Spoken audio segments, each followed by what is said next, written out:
guys, it's MTG Angel, and I wanted to just take a step back and really process some things because, time is fleeting. I don't think we often keep that in mind. We'll never be younger. We'll never be as stupid. We will, we'll be with one less day in our lives. And really, I think that a lot of good business decisions come from realizing this fact. And it's not just you, it's everyone who goes through these same, goes through time as well. So, what can we really learn about the fact that time is just passing? And how can we apply it to people and how we're going to behave?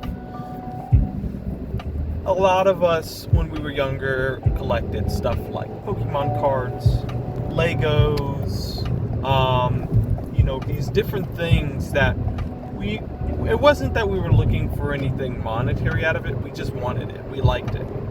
And fast forward, when we look back, we're like, man, I wish I had that or this, and maybe we'll go back and recollect or repossess some of our childhood. This even happens when maybe you went to college and you had a good time playing Magic with your friends. Maybe it was even high school. And then out of college, maybe you sold your collection off, and in the future, when life gets slow, you think, let me rebuy that. This is often us not cherishing what we have, cherishing the time we have. We're kind of thinking about everything. Life's moving so fast. There's so many directions we can go. And so we'll make these decisions that, a lot of them will look back on and be like, I don't know why I ever did that. And I think investing and collecting heavily ties into this type of decision-making pattern, because you could almost see investing like stocks and things like this as collectibles. It's harder to really see it like that because it's so, financially skewed, especially something like stocks, where it's just like hard numbers. But really with the stock, what you're doing is you're taking a seat at the table. You're becoming a percentage owner of a specific company or asset. And so you're, that I would say that's part of your collection. Maybe you want to call it your portfolio. But, if it was art, you would call it an art portfolio as well, when that's really just a personal collection of your own art. So I would say that, if you have a bunch of stocks, that's part of a collection.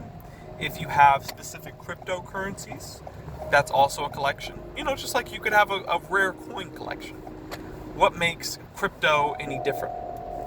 Like let's say failed coins. Let's say, I don't know, there's probably some people who have like a wallet filled with all these failed coins.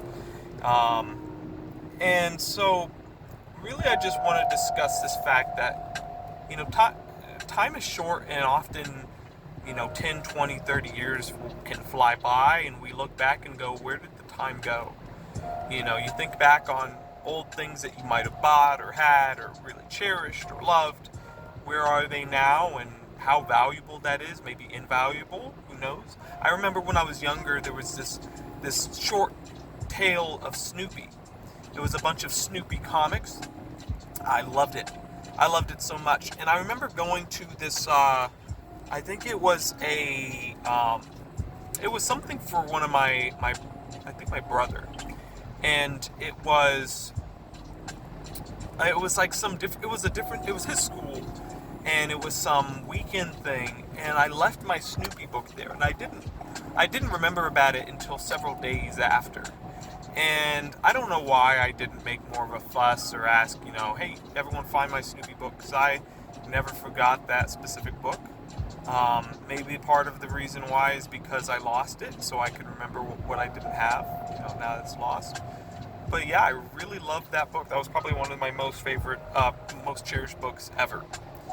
And so, if I could get that same book back right now, I wish I could. I thought about that book, my whole life. And I think a lot of things in our life are like that. Maybe it's a specific time, or maybe a food, or a person, or someone that maybe came and went into your life. And really this is all over the place, but it's really to try to challenge you to stop thinking always so financial with all the purchases you make, because some of the best purchases you could ever make for your finances, for your investments, are purchases or things that maybe there was no financial goal from the beginning. For instance, a lot of Lego collectors, Magic the Gathering, Pokemon collectors, you didn't get into it for financial reasons. Often, let's say if you started many, many years ago, you probably didn't really start for money reasons. And if you would have bought and held and kept those things and just, grew it and cherished it, you would have made so much money if you wanted to sell it, now. And I would say that's the same for a lot of cryptos, specifically Bitcoin. A lot of people who got into the early days of Bitcoin, you might not have been buying it for financial reasons. You might have been buying it because of some service that you were using, or maybe you thought it could be the future of money. Let me pick up a little bit and just, now you have it and let's see where things go in the future. You wouldn't have expected something like that to go many multiples. I mean, maybe you could have predicted a little bit of it, or maybe predicted that it could happen, but to the magnitude that it happened, it was probably impossible to see that, see down the lens like that. So, yeah, I'm personally trying to move this way as well. I talk about it a lot with my Brothers War pickups. I never thought that Brothers War would be the best box out of all the boxes. I never thought that Brothers War would be the strongest horse. And maybe it would stay flat or actually not outperform much of anything. But the one thing I did know is at the time, I really enjoyed the idea of Brothers War. And to not make to not go in on it knowing that about myself would be the mistake. It wouldn't be missing Lord of the Rings special or all these things that maybe I could think would be a big gainer. I might think that it would grow a lot, but it might not really call to me the same way as something like Brothers War or even different things.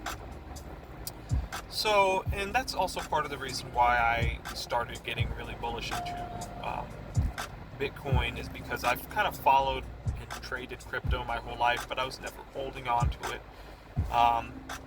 Magic the Gathering, investing and collecting really changed my perspective of it reduced my time preference, changed my time preference. And so now I'm, holding on to things for the future me. And I think this is kind of moving in a way of, I don't think I'll regret, and I don't think I'll have as many regrets as long as I'm doing things that I really, really care about or really feel strongly for. Because, the worst thing that happens is it doesn't work out. But at least this way I'm kind of living and buying for myself, instead of someone else. You could have a financial advisor make all your picks for you. But are they really your picks? Is it really you making the money, or is it them kind of doing something for you? And with that, you don't really have agency. If things go wrong, who do you blame? You didn't really grow, you didn't learn. And sometimes you can just, you don't know exactly who to blame. Was it them? Was it yourself for trusting them? Where me, if I'm, investing everything myself, if I'm putting money where I think is right and I mess up, the only person who could fail is me. And if it was, something else like a game or a video game, I would want to, I think usually I'm strongest when I just rely on myself. Think of it like this. And I think I'm going to close the video here because I could talk about this, all day.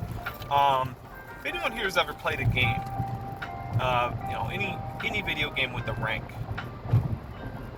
imagine your financial advisor ranking himself in a game.